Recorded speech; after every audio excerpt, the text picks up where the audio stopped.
Hello friends. Recently NFRA has debars another CA firm PCN Associates. So let us understand why NFRA has debarred this firm for doing audit for next 2 years.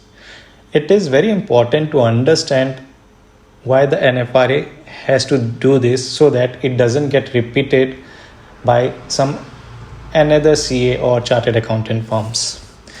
The NFRA has levied a penalty of 50 lakhs on the firm and 30 lakhs on the partner. Further, they have debarred the firm for doing audit for next 2 years and 10 years to the partner. So let us first understand the background. There is a company, Brightcom Group Limited, which is listed on Bombay Stock Exchange and National Stock Exchange. Therefore, it falls under the NFRA domain. But why the NFRA has been investigating them? So basically, this information is received by the SEBI. So the SEBI has given some information to the NFRA and asked them to investigate.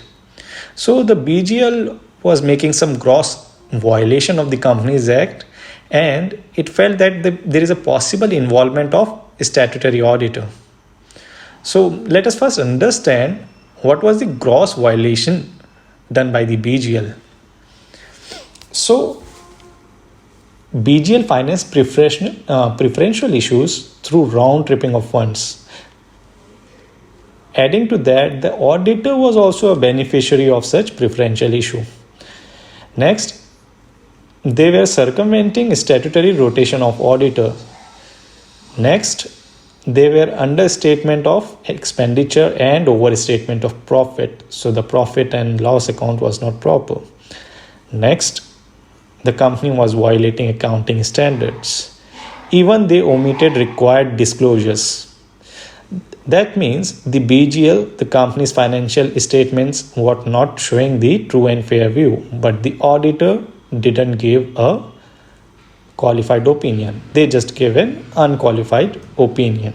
So the major lapses what NFRA faced is the auditor failed to provide the requisite information and non-cooperation.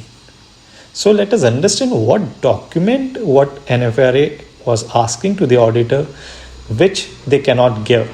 So here is the list. Quality policy document prepared in accordance with SQC 1. Audit file, related party of auditee and audit firm both, details about the audit firm, details of revenue from audit and non-audit services by the audit firm and all its network firms and its related parties. List of all companies where firm or engagement partner is appointed as a statutory auditor or internal auditor or valuation under section 247, an affidavit and many other things, right? Now, what was wrong? The NFRA is saying that they have tried too much with the auditor, but they could not provide the files, right? They are saying despite 9 letters for 1920 and 5 letters for 21 and 22, the auditors submitted the incomplete information. They have given the audit files, but not the information, other information that just we listed out. Further, they said there is a checklist as per SQC 1. However, the firm failed to provide the document containing such established policies and procedure either in the audit file or separately. So the allegation majorly is that they don't have a policy and procedure in place. Over to that, the main problem comes here, the false affidavit.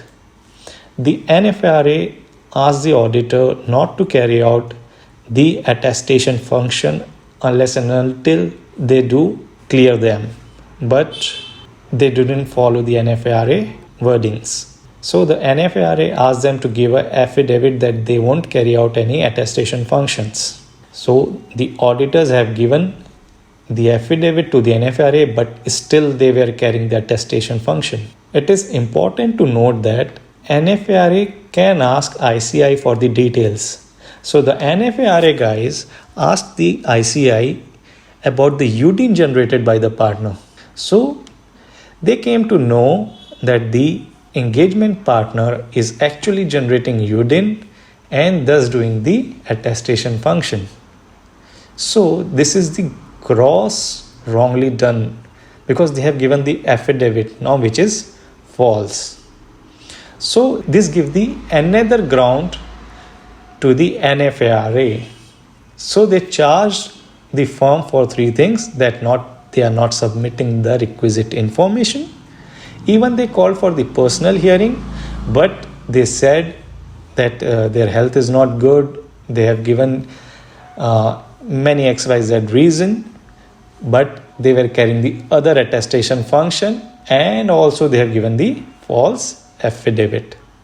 So these are the three main allegations NFRA has made against the firm. So you understand that NFRA has given us many chances to the CA firm, but they have not responded.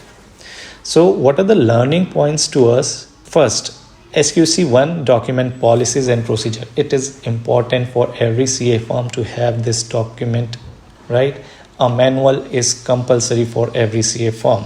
Second, careful related party, right? So the auditor didn't look into the related party transactions, right? And a related party also cannot do the audit. So you have to follow the law. Third, follow the accounting standards. If the company is not following, then you have to give the qualified report. And lastly, always cooperate with the authorities, right? Because it involves the public money. The company is a listed company, right? I hope this video helped other CA firms to carry out the audit in a very good manner. Thank you.